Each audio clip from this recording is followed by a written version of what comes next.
Vous souvenez-vous de la dernière fois où vous avez vraiment ressenti quelque chose? Pas cette joie performative que vous affichez lors des dîners de famille. Pas ce sourire automatique que vous plâtrez sur votre visage quand on vous demande comment vous allez. Non, je parle de ressentir vraiment. Cette sensation brute, viscérale, qui monte de vos entrailles et explose dans votre poitrine. Si vous ne vous en souvenez pas, vous n'êtes pas seul. Vous êtes peut-être l'un de ces millions d'adultes qui vivent dans une anesthésie émotionnelle permanente. Un engourdissement si profond que même la douleur semble préférable au vide. L'enfant émotionnellement englouti ne crie pas. Il apprend très tôt que ses cris ne seront pas entendus. Alors il fait quelque chose de remarquable, quelque chose de terriblement intelligent. Il s'éteint. Comme une bougie qu'on souffle doucement, il éteint sa flamme intérieure pour survivre dans l'obscurité. Cette intelligence n'est pas une faiblesse. C'est un chef-d'œuvre d'adaptation. Un mécanisme de survie si sophistiqué que même les neurosciences modernes peinent à comprendre sa complexité totale. Imaginez un enfant de 5 ans. Ses parents se disputent dans la pièce d'axe en grave côté. Les cris traversent les murs fins de l'appartement parisien. L'enfant est assis sur son lit, immobile. Son petit corps ne tremble même plus. Il a appris que trembler ne sert à rien. Pleurer ne sert à rien. Alors il fait ce que son cerveau reptilien lui commande de faire quand ni la fuite ni le combat ne sont possibles. Il se fige. Il se dissocie. Il flotte quelque part au-dessus de son propre corps, observant la scène comme un spectateur détaché de sa propre vie. Ce n'est pas de la lâcheté. C'est de la survie pure. Le docteur Bessel van der Kolk, dans ses recherches révolutionnaires sur le trauma, explique que la dissociation est la dernière ligne de défense du système nerveux. Quand le danger est inévitable et l'évasion impossible, le cerveau choisit l'anesthésie. C'est un acte d'intelligence corporelle profonde. Votre système nerveux autonome prend le contrôle et vous protège de la seule façon qu'il connaît, en vous déconnectant. Dans les familles françaises, nous avons perfectionné l'art de l'engourdissement émotionnel sous le vernis de la sophistication. Il faut savoir se tenir, nous dit-on. Un enfant bien élevé ne fait pas de scène. Nous apprenons à porter nos masques avec élégance, à sourire poliment pendant que notre monde intérieur s'effondre. Nous devenons des virtuoses de la dissimulation, des artistes de l'apparence. L'enfant englouti apprend une leçon terrible. Ses émotions sont dangereuses. Elles dérangent. Elles provoquent le rejet, l'abandon, parfois même la violence. Alors il fait ce que tout organisme intelligent fait face à un danger mortel. Il s'adapte. Il survit. Il construit un mur entre lui et ses propres sentiments. Un mur si épais, si impénétrable, qu'avec le temps, il oublie même qu'il existe quelque chose derrière. Cette stratégie fonctionne magnifiquement pendant l'enfance. Elle vous permet de survivre dans un environnement toxique, de maintenir une illusion de normalité, de préserver ce qui reste de votre psyché. Mais voici le piège cruel. Ce qui vous sauve enfant devient votre prison d'adulte. Le mécanisme de survie devient le mécanisme de destruction. L'anesthésie qui vous protégeait devient l'anesthésie qui vous tue lentement, jour après jour, dans une mort émotionnelle interminable. Les études en neurobiologie affective montrent que l'engourdissement émotionnel chronique modifie littéralement la structure du cerveau. Les zones responsables du traitement émotionnel, notamment l'amygdale et le cortex préfrontal, subissent des changements durables. C'est comme si votre cerveau apprenait à baisser le volume de toutes les émotions, bonnes comme mauvaises. Vous devenez un fantôme dans votre propre vie. Regardez autour de vous.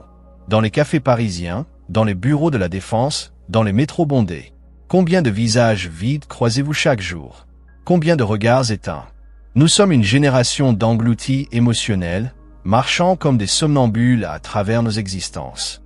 Nous avons perfectionné l'art de paraître vivant tout en étant mort à l'intérieur. L'engourdissement n'est pas un choix conscient.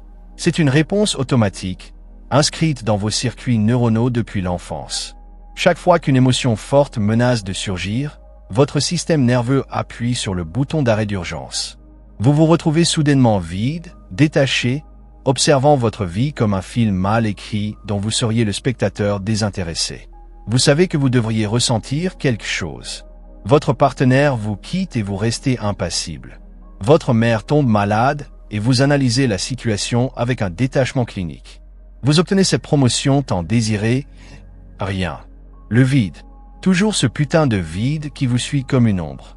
Les symptômes de l'engourdissement émotionnel sont partout, mais nous sommes devenus experts pour les ignorer. Cette incapacité chronique à ressentir la joie authentique.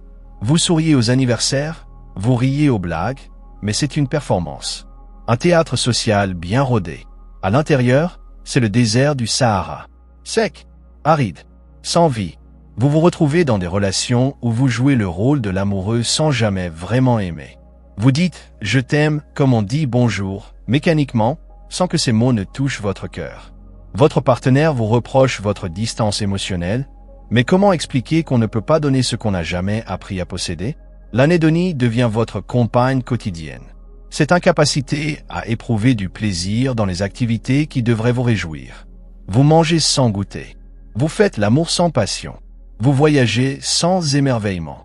Le monde devient une succession de tâches à accomplir, de cases à cocher, de performances à maintenir. Au travail, vous excellez dans les tâches qui demandent du détachement. Vous êtes le collègue fiable, celui qui garde son calme dans la tempête. Mais cette force apparente cache une faiblesse profonde. Vous ne pouvez pas vous connecter authentiquement avec vos collègues.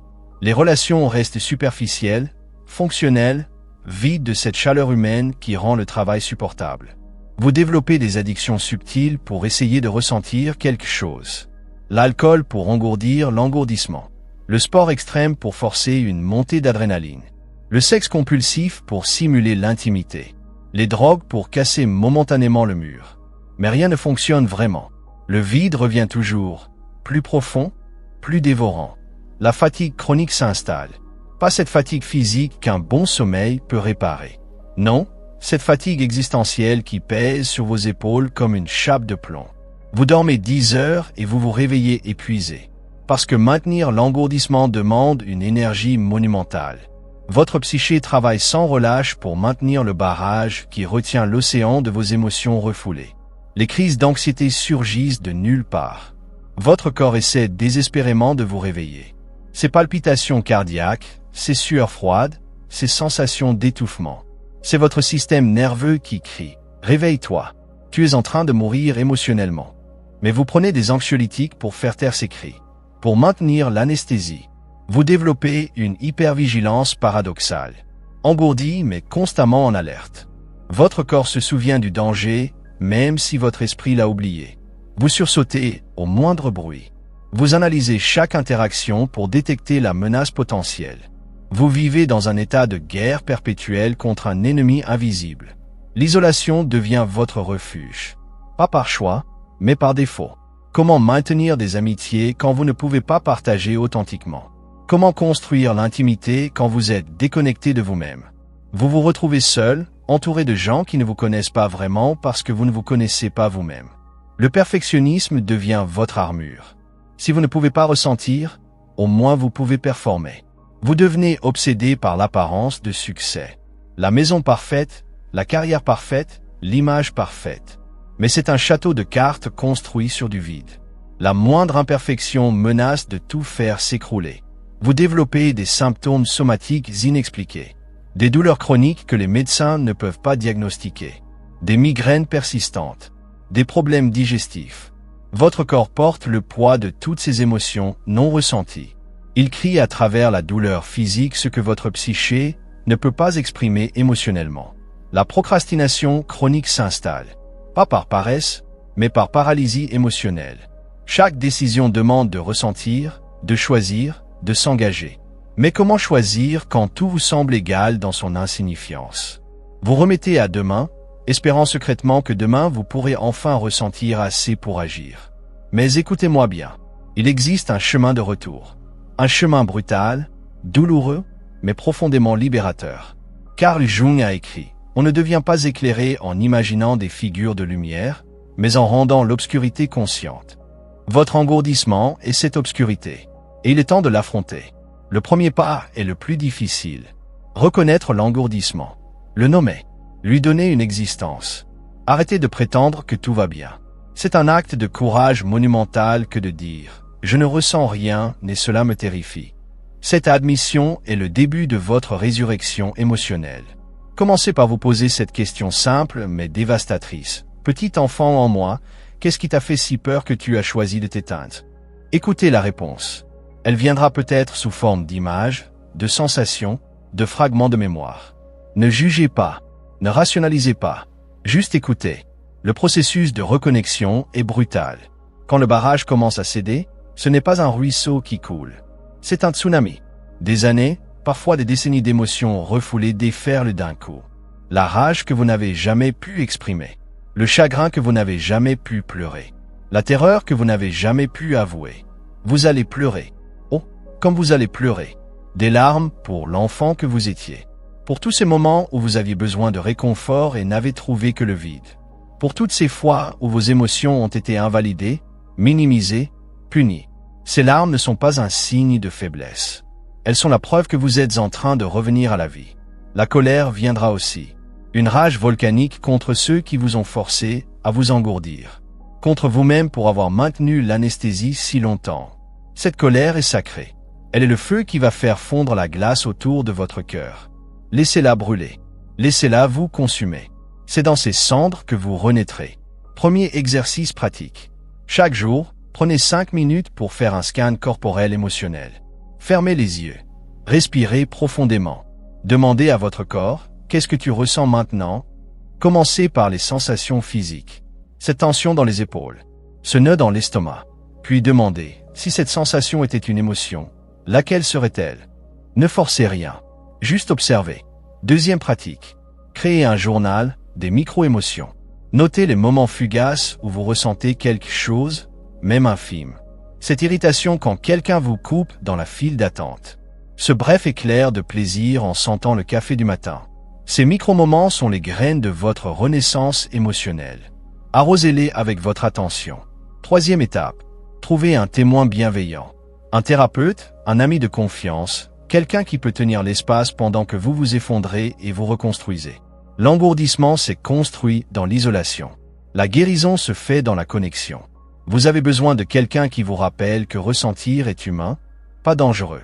Quatrième pratique. Retournez aux sensations basiques. La chaleur du soleil sur votre peau. Le goût d'une fraise mûre. La texture de l'eau sur vos mains. L'engourdissement commence souvent par une déconnexion sensorielle. En vous reconnectant à vos sens, vous ouvrez la porte aux émotions. Cinquième exercice. Écrivez une lettre à votre enfant intérieur engourdi. Dites-lui, je te vois. Je comprends pourquoi tu as fait ce choix. Tu as été brillant de trouver cette solution pour survivre. Mais nous sommes en sécurité maintenant. Tu peux commencer à ressentir à nouveau. Je suis là pour te protéger. Lisez cette lettre à voix haute. Pleurez si les larmes viennent. Le chemin vers la sensibilité retrouvée est pavé de deuil. Vous allez faire le deuil de toutes ces années passées dans l'engourdissement, de toutes ces opportunités de connexion manquées, de tous ces moments de joie que vous n'avez pas pu vivre pleinement. Ce deuil est nécessaire. Il nettoie l'espace pour le nouveau. Vous allez découvrir que sous l'engourdissement se cache souvent une sensibilité extraordinaire. C'est précisément parce que vous étiez si sensible enfant que vous avez dû vous engourdir si profondément. Cette sensibilité n'est pas une malédiction. C'est votre super pouvoir. Une fois apprivoisée, elle devient votre plus grande force. Le retour des émotions ne sera pas linéaire. Certains jours, vous ressentirez tout avec une intensité déchirante. D'autres jours, l'engourdissement reviendra comme un vieil ami familier. C'est normal. La guérison est une spirale, pas une ligne droite. Chaque rechute est une opportunité d'aller plus profond. Vous allez apprendre à négocier avec votre système nerveux. À lui dire, je comprends que tu essaies de me protéger, mais je n'ai plus besoin de cette protection maintenant.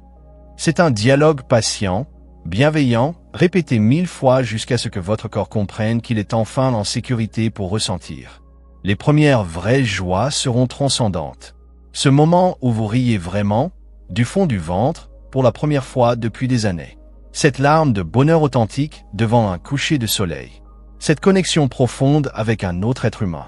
Ces moments vous rappelleront pourquoi le voyage vaut la peine. Vous découvrirez que ressentir la douleur ne vous tue pas. Au contraire, c'est l'évitement de la douleur qui vous tue lentement. La douleur ressentie, traversée, intégrée, devient sagesse. Elle devient compassion. Elle devient force. Elle devient cette profondeur qui manque tant à notre monde anesthésié. Sartre a écrit que nous sommes condamnés à être libres. Vous êtes condamnés à choisir. Choisir l'engourdissement ou choisir la vie.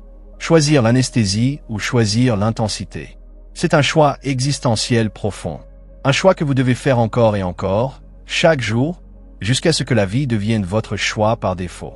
Vous pouvez choisir la douceur maintenant. Pas cette douceur superficielle des bisous sociaux et des sourires de façade. Non, la vraie douceur. Celle qui vient quand on a traversé l'enfer et qu'on choisit quand même la tendresse. Celle qui naît de la reconnaissance profonde de sa propre vulnérabilité et de celle des autres. Vous pouvez choisir la connexion authentique. Arrêtez de jouer les rôles. Enlevez les masques. Montrez votre vraie face avec ses cicatrices et sa beauté. C'est terrifiant, oui. Mais c'est dans cette terreur que se cache la liberté. La liberté d'être enfin, pleinement, douloureusement, magnifiquement vivant. L'enfant émotionnellement englouti en vous mérite d'être entendu. Ses cris silencieux méritent d'être transformés en paroles. Sa douleur mérite d'être reconnue. Son intelligence de survie mérite d'être honorée. Et sa capacité à ressentir mérite d'être ressuscitée. Voici la vérité ultime. L'engourdissement n'était pas votre destin. C'était votre stratégie de survie. Et maintenant, vous avez le pouvoir de choisir une nouvelle stratégie. Une stratégie de vie, pas de survie. Une stratégie de présence, pas d'absence. Une stratégie de connexion, pas de dissociation. Le futur vous attend.